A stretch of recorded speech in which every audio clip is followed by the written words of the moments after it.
ఈ వీడియోలో కంప్లీట్‌గా ఏపీ ఈసెట్ 2024కి సంబంధించి కౌన్సెలింగ్ ప్రొసీజర్ కౌన్సెలింగ్ ప్రాసెస్ అనేది మనము తెలుసుకోబోతున్నాం అనమాట.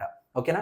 సో వీడియోని స్టార్ట్ చేసే ముందు మీ అందరికీ నా స్మాల్ రిక్వెస్ట్ ఏంటంటే ఈ వీడియోని లైక్ చేయండి, మీ ఫ్రెండ్స్ అందరికి కూడా షేర్ చేయండి.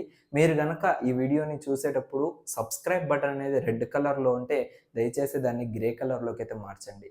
ఓకేనా? సో 100Kకి చాలా దగ్గరలో ఉన్నాం. సో ఈసెట్ 2024 వల్ల 100K రావడం నాకైతే చాలా అంటే చాలా బిగ్ అచీవ్మెంట్ అయితే నేనైతే ఫీల్ అవుతాను అనమాట. ఓకేనా? సో దయచేసి ఈ వీడియోని షేర్ చేయండి. Maximum to maximum complete process మీకైతే ఎక్స్ప్లెయిన్ చేస్తాను. దాని తర్వాత ఈ కంప్లీట్ ప్రాసెస్లో మనకు చాలా స్టెప్స్ అయితే ఉన్నాయి. ఈ చాలా స్టెప్స్ ఏవైతే ఉన్నాయో ఈ స్టెప్స్ అన్నిటిని కూడా ఒక్కొక్క వీడియోగా మీకు అందరికి కూడా ముందుకు తీసుకొస్తూ ఉంటాను. స్టేజ్ 1లో ఏం జరుగుతుంది, స్టేజ్ 2లో ఏం జరుగుతుంది అనేసి. సో మన ఛానల్ మీకు ఎంతగానో యూజ్ అవుతుంది. సో దయచేసి అయితే సబ్స్క్రైబ్ చేసుకోండి గైస్. ఓకేనా? అండ్ మీకు ఏమైనా నాతో డైరెక్ట్గా మాట్లాడాలి అండ్ మీకు ఏమైనా పర్సనల్ డౌట్స్ ఏమైనా ఉన్నాయి అంటే మీరు నాకు through call me for app నుంచి అయితే నాతో మాట్లాడచ్చు అనమాట. సో జస్ట్ మీరైతే గూగుల్ ప్లే స్టోర్లో కాల్ మీ ఫర్ యాప్ని అయితే ఇన్స్టాల్ చేసుకుని మీరు డైరెక్ట్గా కాల్ చేయొచ్చు. ఓకేనా? జస్ట్ బిఎస్డి విపి తెలుగుటెక్ ఆర్ఎల్స్ బిఎస్డి తెలుగుటెక్ టైప్ చేస్తే వచ్చేస్తుంది. So AP ECET 2024 complete procedure ఏంటి, సో స్టార్టింగ్ నుండి ఎండింగ్ వరకు ఏం జరుగుతుందో ఈ బోర్డు పైన మీకైతే ఉందన్నమాట. ఫస్ట్ మనం రిజిస్ట్రేషన్ అయితే అవ్వాలి. క్యాండిడేట్ రిజిస్ట్రేషన్ అని ఉంటుంది.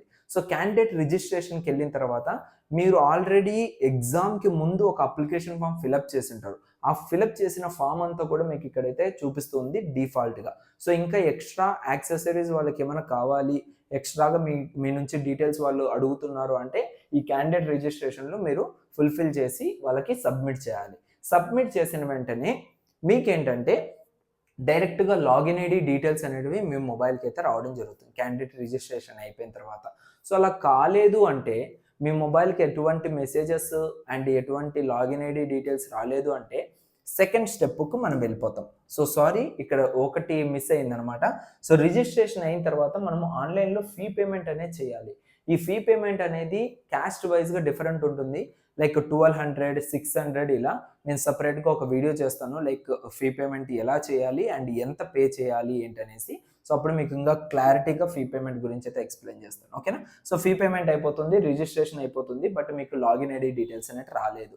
సో ఏం చేయాలి మనం ఇక్కడ? సర్టిఫికేట్ వెరిఫికేషన్స్ అనేవి మనం చేయాలి. ఏం మనం ఇంతకు ముందు డిస్కస్ చేసాము అంటే ఇన్కమ్ సర్టిఫికేట్, క్యాస్ట్ సర్టిఫికేట్, మీ యొక్క 10th class memo, diploma memos and అదేవిధంగా డిప్లొమా మెమోస్ కనుక మీకు ప్రొవైడ్ చేయలేదు అంటే సో రిజల్ట్స్ కాపీస్ ఉన్నా కూడా సరిపోతుంది. అండ్ దాంతోపాటు మీకు ఏంటంటే so income, caste and ration card, so ఇంకా వచ్చేసరికి hall ticket, ECET hall ticket, so ECET application form, ఇలా చాలా ఉన్నాయి డాక్యుమెంట్స్ అన్నీ కూడా. So ECET certificate required documents అనేసి ఒక పర్టికులర్గా ఒక వీడియో చేశాను, కింద డిస్క్రిప్షన్లో ఉంటుంది, ఒకసారి అయితే చూడండి ఆ వీడియో. సో హెల్ప్ లైన్ సెంటర్కి వెళ్తాం. నియర్ బై ఏవైతే హెల్ప్ లైన్ సెంటర్స్ ఉన్నాయో ఆ హెల్ప్ లైన్ సెంటర్స్కి వెళ్తాము. సో ఇంకా మనకు 2024కి సంబంధించి హెల్ప్ లైన్ సెంటర్స్ రిలీజ్ చేయలేదు, రిలీజ్ చేసిన వెంటనే మీకు అది కూడా ఎక్స్ప్లెయిన్ చేస్తాను. ఓకేనా? సో సర్టిఫికేట్ వెరిఫికేషన్ వెళ్ళిన తర్వాత మనకు అక్కడ క్లియర్గా వాళ్ళు ఏంటంటే సో మన సర్టిఫికేట్స్ వెరిఫై చేసి మనకు లాగిన్ డీటెయిల్స్ ఇస్తారు. ఓకేనా? సో అలా కాదు, మేము మా దగ్గర నుంచే అప్లోడ్ చేసుకుంటాము అంటే మనకి ఇంకొక ఆప్షన్ ఉంది. అదేంటంటే రీఅప్లోడ్ డాక్యుమెంట్స్ అనేసి ఒక ఆప్షన్ రిలీజ్ చేస్తారు. ఎక్కడ? వెబ్సైట్లో. సో ఆ వెబ్సైట్లో మీరు ఈ ఆప్షన్ని క్లిక్ చేసి మీ దగ్గర ఉన్న డాక్యుమెంట్స్ అన్నిటిని కూడా రీవెరిఫికేషన్ చేయించవచ్చు. సో వన్స్ రీవెరిఫికేషన్ చేయించిన తర్వాత మీకు లాగిన్ క్రెడెన్షియల్స్ అనేవి వస్తాయి. క్యాండిడేట్ లాగిన్ క్రెడెన్షియల్స్ అనేవి మీ మొబైల్కి ఎస్ఎంఎస్ ద్వారా అండ్ మేము మెయిల్కి సో మెయిల్ ద్వారా రావడం జరుగుతుంది. సో వన్స్ లాగిన్ డీటెయిల్స్ వచ్చిన వెంటనే మనం నెక్స్ట్ చేయాల్సిన పని చాయిస్ ఫిల్లింగ్, అదే web options. Okay, web options అనేటివి మనం ఇక్కడ ఫిల్ చేయాల్సి ఉంటుంది. సో వెబ్ ఆప్షన్స్లో మనము ఎస్వి యూనివర్సిటీ వాళ్ళమైతే ఎస్వి యూనివర్సిటీ మాత్రం పెట్టుకోవాలన్నా, ఆంధ్ర యూనివర్సిటీ ఏయూ రీజియన్ కింద పెట్టుకోలేమా అనేసి చాలామంది అడుగుతున్నారు. అలా ఏం లేదు. సో మీరు ఆంధ్రాలో ఉన్నారు, ఓకేనా? ఆంధ్రప్రదేశ్లో ఉన్నప్పుడు ప్రతి ఒక్క కాలేజ్కి మీరు ఎలిజిబిలిటీ, ఓకేనా? Either SVU region and AU region అలా ఏం లేదు, మీరు ఎక్కడైనా వెళ్ళి చదివేదానికి సో ఇక్కడ మీకు ఫ్రీడమ్ అయితే ఉంది.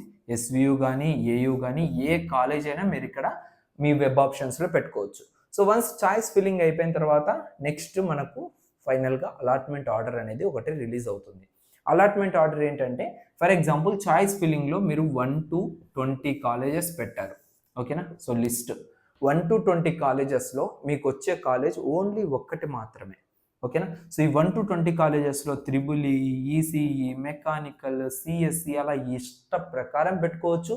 లేదు మేము బీటెక్ ఓన్లీ పర్టికులర్ బ్రాంచ్ మాత్రం వెళ్ళాలి అనుకుంటున్నాం, మేము డిప్లొమా పర్టికులర్ బ్రాంచ్ నుంచే వచ్చామనుకుంటే అన్నీ కూడా త్రిబుల్ ఈ కానీ, సిఎస్సి కానీ, ఈసీఈ కానీ ఏదో ఒకటి పెట్టుకోవచ్చు. సో ఈ 1 to 20లో మీకు వచ్చేది ఓన్లీ ఒక్కటి మాత్రమే. ఈ ఒక్క కాలేజ్ పైన మీకు అలాట్మెంట్ ఆర్డర్ అనేది రిలీజ్ అవుతుంది. అలాట్మెంట్ ఆర్డర్ రిలీజ్ అయిన తర్వాత మనం అంతా చెక్ చేసుకొని దాన్ని యాక్సెప్ట్ చేస్తాం. యాక్సెప్ట్ చేసిన వెంటనే మనకు సెల్ఫ్ జాయినింగ్ రిపోర్ట్ అనేది ఒకటి రిలీజ్ అవుతుంది. ఈ self joining report and allotment order, choice filling ఏవైతే మనం వెబ్ ఆప్షన్స్ సేవ్ చేసామో దీని యొక్క ప్రింట్అవుట్ అండ్ అదేవిధంగా సర్టిఫికేట్ వెరిఫికేషన్ అప్పుడు ఏవైతే డాక్యుమెంట్స్ తీసుకెళ్ళామో ఆ డాక్యుమెంట్స్ అండ్ క్యాండిడేట్ రిజిస్ట్రేషన్ అయిన తర్వాత మనకు ఒక ప్రింట్ అప్లికేషన్ వస్తుంది, ఆ యొక్క అప్లికేషన్ అండ్ ఆన్లైన్లో ఫీ పేమెంట్ చేసింటాం దాని యొక్క receipt and ECET hall ticket, ECET rank card, ECET results, diploma యొక్క documents, 10th class memo, 10th class TC ఇవన్నీ తీసుకెళ్ళి దీంట్లో లైక్ సెల్ఫ్ జాయినింగ్ రిపోర్ట్లో తీసుకెళ్ళి మీరు డైరెక్ట్గా మీ యొక్క బీటెక్కి వెళ్ళి రిపోర్టింగ్ అనేది చేసేస్తారు. అక్కడితో మీకు ఈసెట్ కౌన్సిలింగ్ అనేది కంప్లీట్ అయిపోతుంది. నెక్స్ట్ ఏంటి, హ్యాపీగా బిందాస్గా మీరు మీ బీటెక్ క్లాసెస్ అనేవి వింటూ మీ బీటెక్ అనేది కంప్లీట్ చేసుకోవచ్చు. సో ఈ వీడియో కనుక మీకు అందరికి కూడా నచ్చినట్లయితే మన ఛానల్ని సబ్స్క్రైబ్ చేసుకోండి అండ్ ఈ వీడియోని లైక్ చేసి 10 మందికి యూజ్ అయ్యేలాగా ట్రీట్ చేయండి. Thank you guys, thank you to all, thanks for watching this video. This is BSD signing off. Bye.